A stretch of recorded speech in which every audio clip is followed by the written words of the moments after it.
প্রায় ৪ মাস ধরে চলতে থাকা হামের প্রকোপের মধ্যেই হাসপাতালে মিলছে ডেঙ্গুতে আক্রান্ত রোগী। তীব্র শরীর ব্যথা, জ্বর নিয়ে হাসপাতালের বিছানায় শিশু থেকে বৃদ্ধ।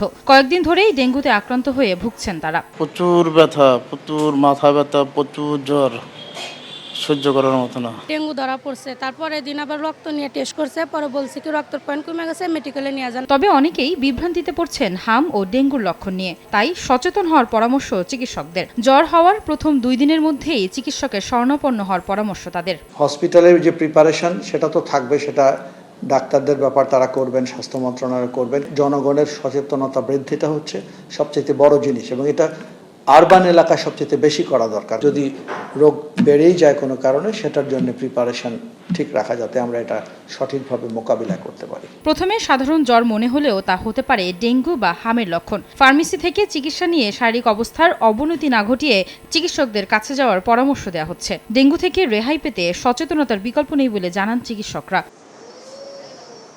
আয়শা সিদ্দিক, সামিয়া, সময় সংবাদ, ঢাকা।